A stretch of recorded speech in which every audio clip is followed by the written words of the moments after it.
Chapitre 1. Ce que nous allons vous présenter, c'est un récit historique. Les événements décrits ici remontent à cette époque romantique où en Russie on comptait encore par année et non par quinquennat. À cette époque, la vodka fut considérée comme un poison bourgeois et ceux qui cherchaient l'oubli buvaient de l'eau de Cologne. Dans le glacial désert bleu des rues pétersbourgeoises, des détonations résonnaient toute la nuit et de facétieux brigands ne laissaient aux passants que leur col et leur cravate. Une livre de sucre ficelée d'un ruban était le meilleur cadeau que l'on put faire à la jeune fille aimée. C'est alors encore que, pour une seule charretée de bois, le camarade Seitzer acquit sa fameuse montre en argent. Chapitre 2. Seitzer était un grand homme. Il approvisionnait de bois Pétersbourg gelé. Il signait les cartes de bois, il réchauffait les humains, comme le soleil rond roux, rayonnant. Si un jour vous vous êtes avisé de regarder le soleil, vous avez remarqué que non seulement il a l'air rayonnant, mais encore qu'il est surpris de son propre rayonnement. Précisément le même étonnement de soi-même s'exprimait sur le visage de Seitzer.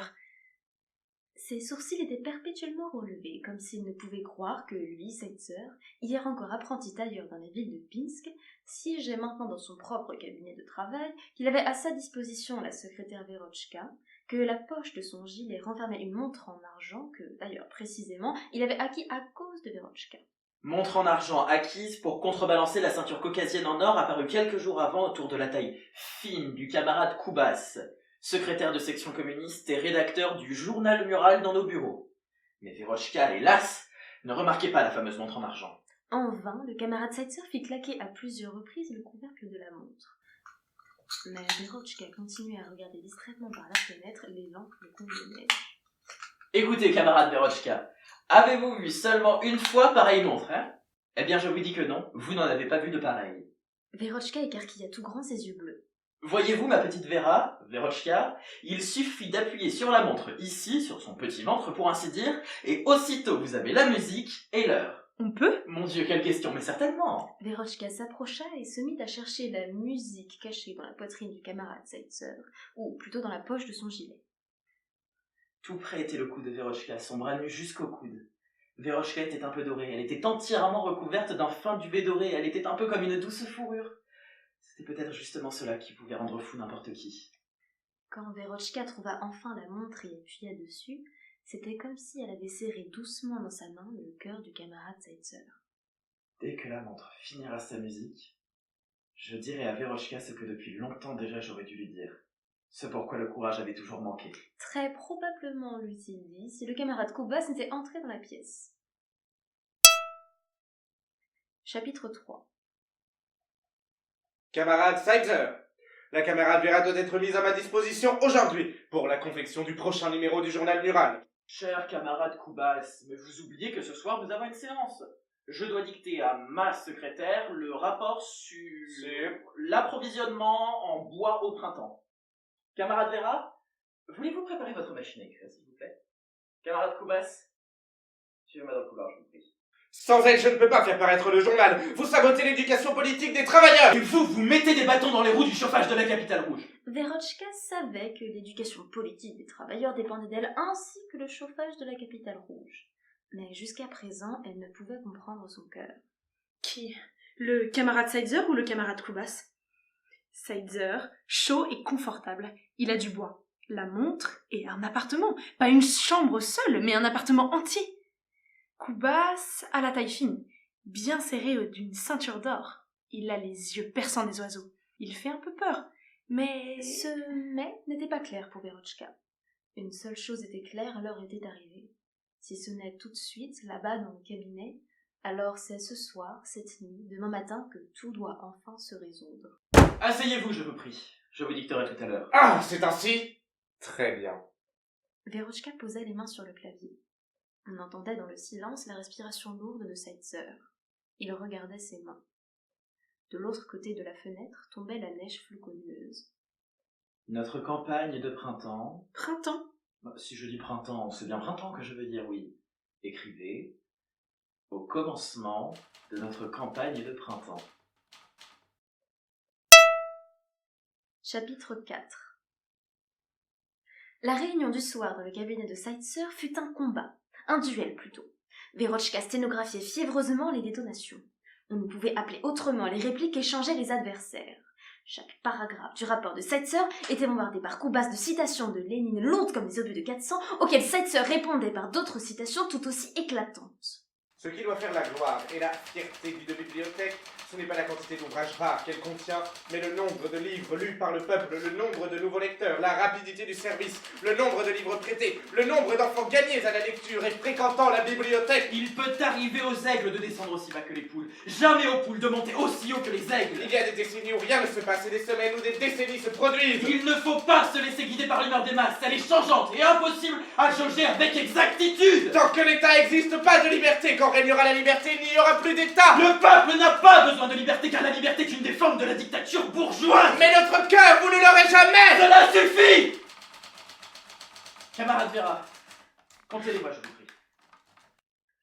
Pour ne pas se compromettre par l'éclat capitaliste de l'argent, Seitzer, au commencement de la séance, avait mis sa montre dans le tiroir de sa table. Déjà minuit. Déjà, on n'entendait plus les sonneries des tramways. Déjà, les brigands sortaient pour leur métier nocturne quand on procéda enfin au vote.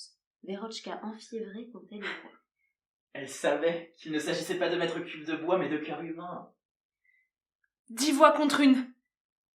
Le vaincu, Koubas, serra fortement sa ceinture caucasienne d'or et partit sans mot dire. Et naturellement, le revainqueur Seitzer accompagna Verochka à la maison. Chapitre 5. Les défilés des rues, couverts de neige blanche, étaient sombres et déserts. Pas âme qui vive, pas une seule lumière dans les fenêtres noires. Si le camarade Seitzer était seul dans ce désert, il marcherait peut-être sur les pointes pour qu'on n'entendît pas le craquement de ses bottes sur la neige. Au premier homme rencontré, il se jetterait probablement de côté. Il se mettrait certainement à courir de toutes ses forces. Mais à l'instant qu'éclata une détonation et que la main chaude de Verochka tressaillit dans la sienne, Seitzer rit seulement. Eh bien, ils peuvent bien tirer, je suis avec vous. C'était un nouveau, un héroïque Seitzer.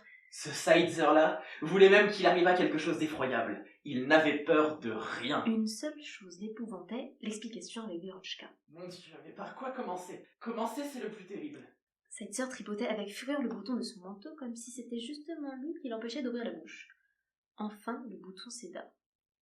Je veux vous dire, Verochka, une chose. Voilà.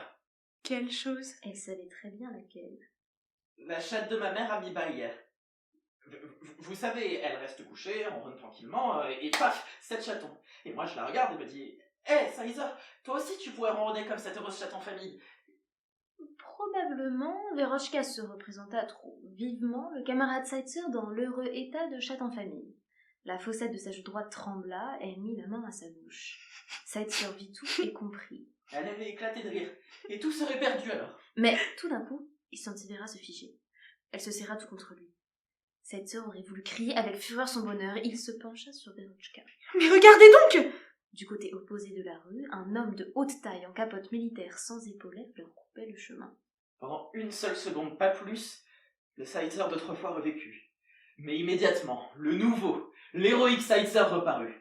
Cachez-vous sous la porte cochère. Seitzer tremblait de la tête aux pieds, mais non de peur. Ainsi turbulente tremble la chaudière sous la pression de ses 15 atmosphères. L'homme à la capote s'approcha et il s'arrêta aussi. Eh bien, quoi? La main dans la poche revolver, l'homme se taisait. Seitzer remarqua la moustache insolente, comme celle de l'empereur Guillaume, et les dents grandes, très blanches. L'homme se taisait. Ironique. C'était clair pour Seitzer. Auriez-vous des allumettes? Seitzer bouillonnait.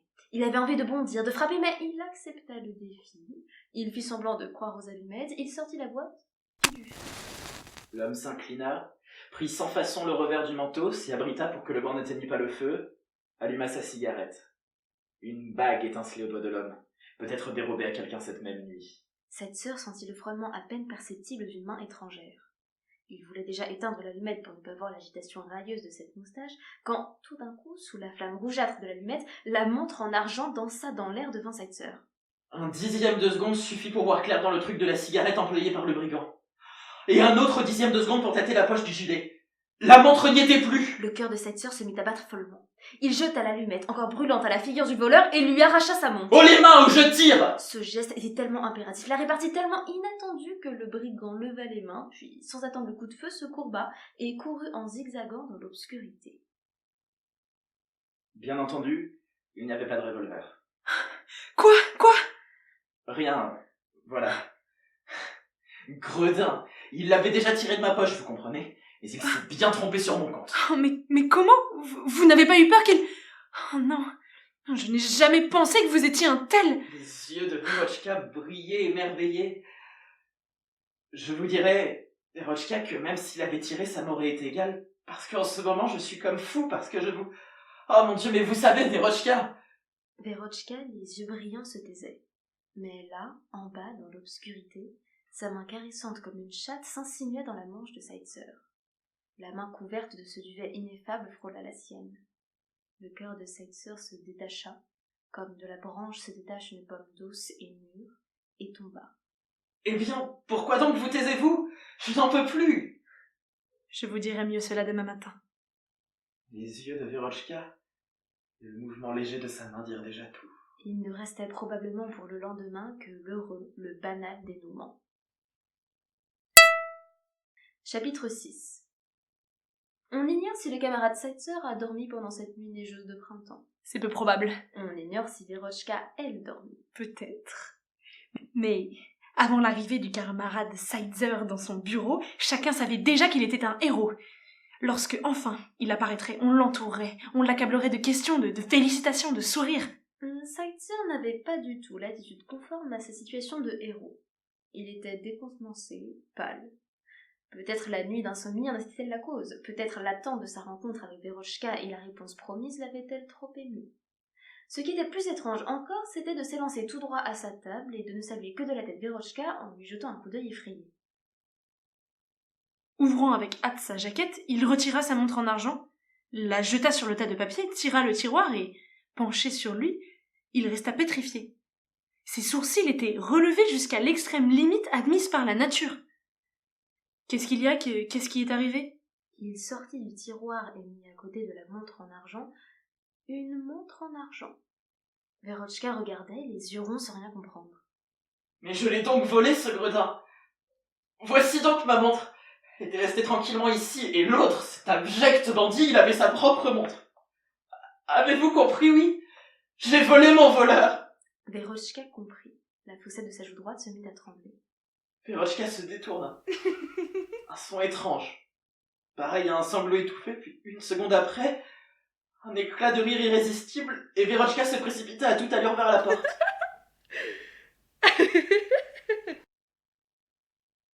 Les doigts dans les cheveux, il restait seul dans son cabinet, deux montres en argent devant lui. Je suis occupé. Demain. Lorsque dans l'institution, le bruit des derniers pas s'éteignit et les portes claquèrent pour la dernière fois, Sightser se leva, glissa sa montre, sa propre montre, dans sa poche, s'approcha de la table où se trouvait la machine de Verochka. Le regard amer, il contempla sa chaise vide, serra ses mains sur son cœur. À côté du cœur, il y avait la montre. Cette damnée montre qui m'avait perdu se mit à jouer sa musique. Quelque chose craqua dans la montre. Elle se tut. Les pièces désertées, vides, l'escalier, le vestibule. Dans le vestibule, Sightser vit l'édition spéciale du journal mural que fit paraître Koubas ce jour-là. Peut-être Verochka l'avait-elle aidé. Un petit être humain ridicule, sourcils furieusement relevés et figurés. Dans chaque main, il tenait une immense montre. En bas, courait une légende en lettres énormes. Haut les mains. Sightser se détourna très vite et sortit à jamais de son institution, du cœur de Verochka, de ce récit.